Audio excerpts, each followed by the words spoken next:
मनीषी जी शहर के मध्य भाग में स्थित एक चाय का होटल है जो होटल से अधिक क्लब है। बाहर से बहुत भद्दा दिखने वाले इस होटल में 30-40 सदस्य रोज नियमित रूप से चाय पीते हैं। यहाँ असामान्य व्यक्ति ही मैंने देखे हैं। सीमांतों पर स्थित मनुष्यों का जमघट यहाँ होता है, यानी वे जिनके मुख से निरंतर ज्ञान झरता है और वे जिनके मुख से गालियों की अजस्र वर्षा होती है।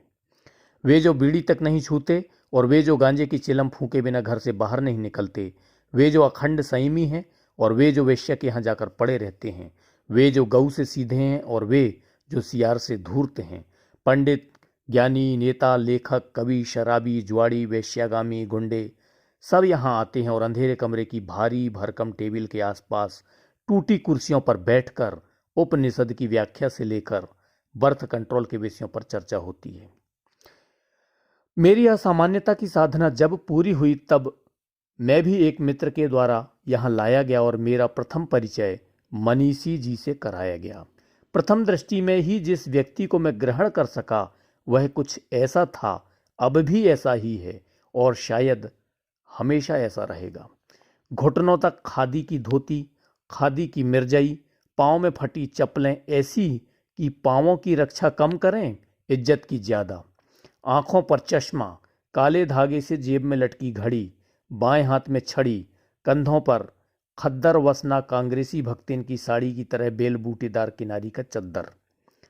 स्वस्थ तगड़ा शरीर, रंग खूब गोरा, बड़ा सिर जिस पर लंबे लंबे घुंघराले चिकने केश, उन्नत मस्तक, प्रशस्त ललाट, नुकीली नाक, बड़ी बड़ी पानीदार आंखें जिनमें एक क्षण में दार्शनिक सी चिंता और दूसरे क्षण मूढ़ सी शून्यता, चौड़ा चेहरा जिस पर पहाड़ी झरने सी निर्मल हंसी तथा बड़प्पन और सद्भावना की झलक। उम्र अभिनेत्री की उम्र जैसी धोखेबाज और स्थिर।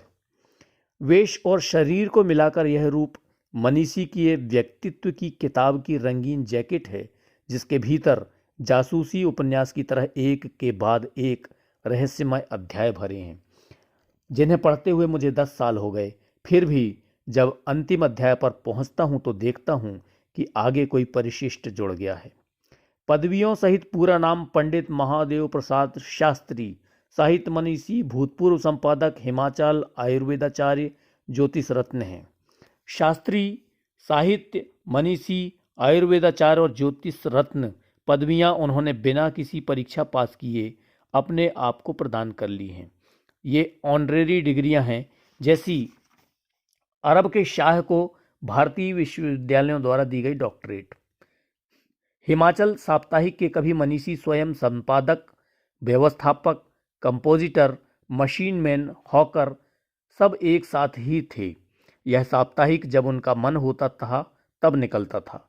एक बार किसी अन्य पत्र के संपादक ने उनका नाम महादेव प्रसाद मनीषी की जगह महादेव प्रसाद मवेशी छाप दिया। मनीषी जी को जब्त कहाँ। दूसरे ही अंक में उस संपादक के लिए माता और भगनी से संबंधित सब अश्लील गालियां छाप दी। मुकदमा चला और वे शीघ्र ही भूतपूर्व संपादक हो गए। एलोपैथी और आयुर्वेद के वे समान रूप से पंडित हैं। कुनैन और कड़वा चिरायता की सीमाओं को लांघने की बदतमीजी उनके ज्ञान ने कभी नहीं की। वे अपने को गरीबों का वैद्य कहते हैं। रोगी की जांच का 2 पैसा और एक खुराक दवा का 1 पैसा जो उनका रेट है अक्सर उधार ही रहता है। उनके चिकित्सा ज्ञान पर किसी ने आक्षेप किया तो उन्होंने समझाया, देखो भाई, गरीब आदमी ना तो एलोपैथी से अच्छा होता है ना होम्योपैथी से, उसे तो सिंपैथी चाहिए। मैं सिंपैथी की सहस्त्रपुटी मात्रा देता जाता हूँ, रोगी अच्छा होता जाता है। अपनी चिकित्सा की सफलता के संबंध में उन्होंने एक बार कहा, 100 में 50 रोगी अपने आप अच्छे हो जाते हैं, 10 डॉक्टर की दवा से अच्छे होते हैं। जो 40 मरते हैं उनमें 15 तो जीवनी शक्ति की समाप्ति के कारण मरते हैं और 25 को डॉक्टर की दवा मार डालती है।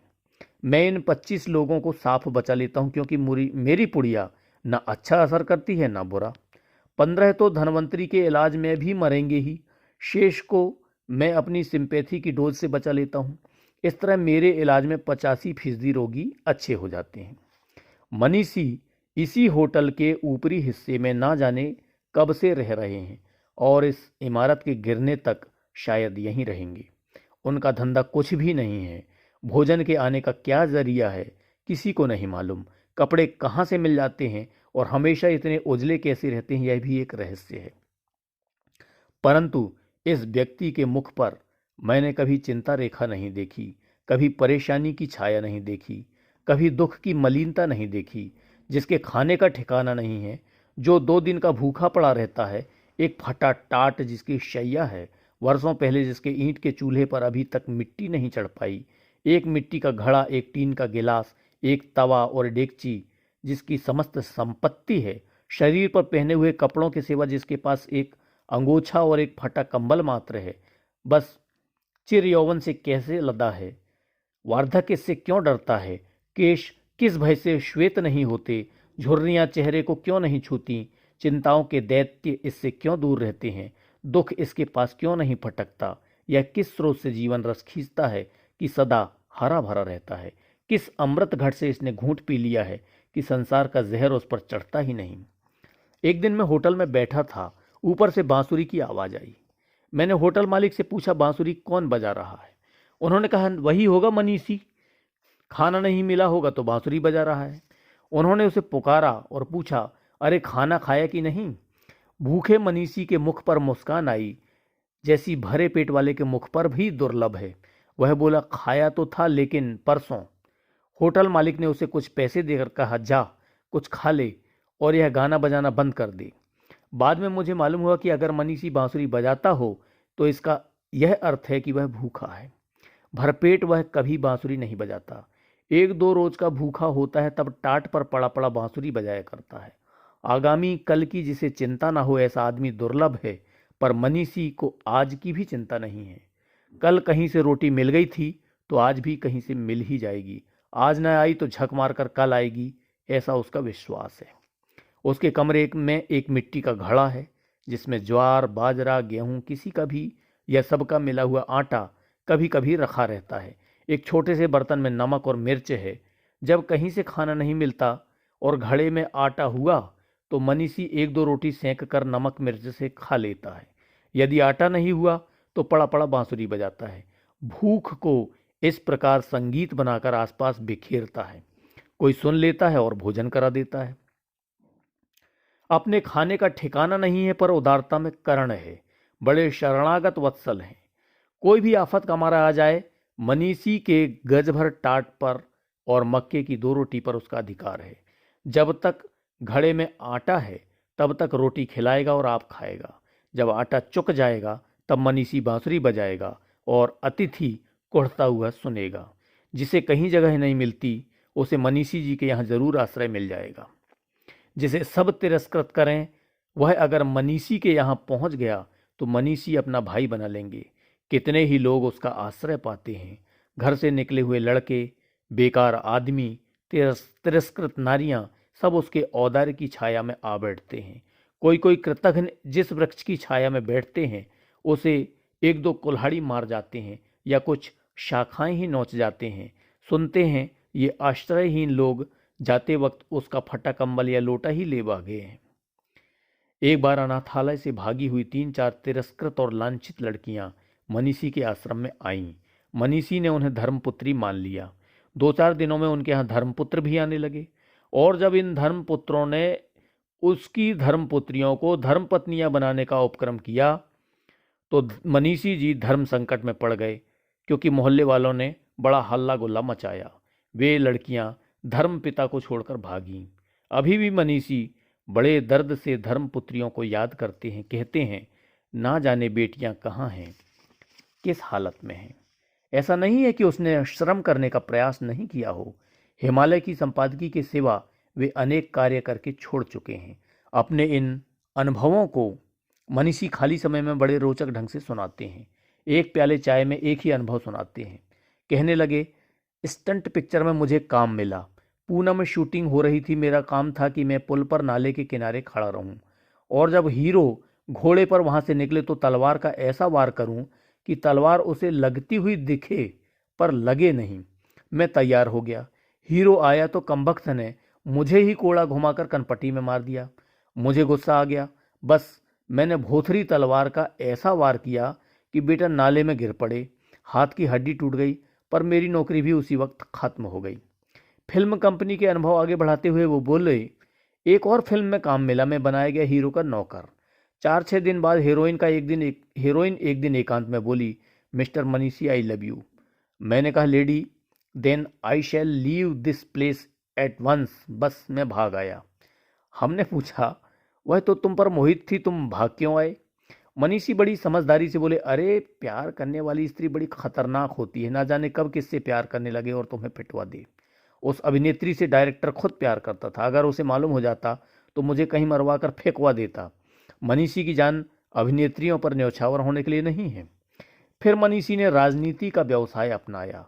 नेता हो जाना बड़ा अच्छा धंधा है, पर वे किसी भी दल के प्रति पक्षपात नहीं करते थे। वे एक साथ ही कांग्रेस, समाजवादी दल, साम्यवादी दल, जनसंघ, रामराज परिषद आदि सब में थे। हर मंच से भाषण देते, घंटों बोलते और लोग ऊबते नहीं, क्योंकि वे कुछ बोलते ही नहीं हैं। एक बार वे एक सभा में बोलने खड़े हो गए। बड़े जोश में बोले, कांग्रेस चोर हैं, समाजवादी उचक्के हैं, साम्यवादी लुच्चे हैं, आदि आदि। आधा घंटे तक सब दलों को गाली देते रहे। श्रोताओं ने हल्ला मचाया। अपने शब्द वापिस लो। मनीषी जी ने हंसते हुए कहा, तुम शब्द वापस लेने की कहते हो, मैं अपना पूरा भाषण वापस लेता हूँ और फिर नया भाषण आरंभ करता हूँ। सुनो भाइयों और बहनों। फिर आधा घंटे तक भाषण देते रहे। एक दिन उनके निवास स्थान के सामने के सभा स्थल में रामराज्य परिषद की सभा हो रही थी। मनीषी बेबुलाए पहुंच गए और सिंह की तरह मंच पर चढ़ गए। मंच पर बैठे नेता बोले, आप कौन हैं, क्या चाहते हैं? मनीषी ने कहा, मैं नेता हूँ, भाषण देने आया हूँ। आप किस दल के नेता हैं? मैं सब दलों का नेता हूँ। मंच पर के नेताओं ने उन्हें भाषण नहीं देने दिया, पर जनता मनीषी को देखकर हर्ष ध्वनि करने लगी। लोग चिल्लाए, मनीषी जी को बोलने दो। मनीषी जी लाउड स्पीकर लेकर खड़े हुए और धुआंधार भाषण आरंभ कर दिया। आसपास के लोग निकट आ गए और सभा स्थल खचाखच भर गया। भाषण क्या था? अनर्गल प्रलाप और गाली गलौज। पर मनीषी से यही सुनकर मजा लेने की उम्मीद से लोग इकट्ठा हुए थे। बीच बीच में ताली और हर्ष ध्वनि होने लगी। पूरे 1 घंटे तक मनीषी बोलते रहे और वे नेता भाग खड़े हुए। मनीषी मंच से उतरे और विजयी योद्धा की तरह झूमते हुए आसपास देखते हुए जाकर अपने जीने पर चढ़ गए। नीचे जनसमूह इकट्ठा हुआ, चिल्लाया, मनीषी जी की जय, मनीषी जी दर्शन दो। भक्तों की पुकार पर मनीषी जी खिड़की पर आए, हाथ जोड़कर मुस्कुराते हुए दर्शन दिए। 2-4 भक्त ऊपर चढ़ गए और उन्हें नीचे उतार लाए। एक जुलूस बनाकर होटल में उन्हें ले गए, चाय पिलाई और 6 पैसों की थैली भेंट की। फिर मनीषी ने राजनीति का धंधा भी छोड़ दिया।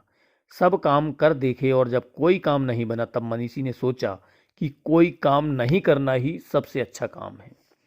पर हौसले उनके बहुत ऊंचे हैं। मुझसे कभी कभी बड़ी गंभीरता से कहते हैं कि मैं शीघ्र ही अंतर्राष्ट्रीय पत्रकार संघ खोलने वाला हूं। एक फिल्मी कंपनी खोलने की भी उनकी योजना चल रही है, जिसमें वे मुझे खलनायक का काम देने का वादा कर चुके हैं। नीचे वे मुझसे फिल्म कंपनी की योजना पर चर्चा करते रहे। थोड़ी देर बाद ऊपर उठकर गए तो बांसुरी बजाने लगे। भूखे थे। थोड़ी देर बाद नीचे उतरे तो चेहरे पर वही मस्ती थी, वही हंसी थी। मैं सोचता हूँ, क्या यह हंसी विक्षिप्त की हंसी है? क्या यह निरपेक्ष जीवन का हास्य है? क्या यह उस चरम विफलता की हंसी है जब आदमी सोच लेता है कि अब हमसे कुछ नहीं बनेगा? क्या यह उस उदासीन वृत्ति का हास्य है कि हमारे बनने या बिगड़ने में कोई मतलब नहीं?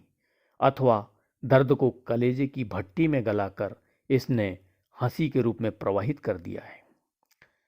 आप सुन रहे थे हरिशंकर परसाई द्वारा लिखित व्यंग्य रेखा चित्र मनीषी जी।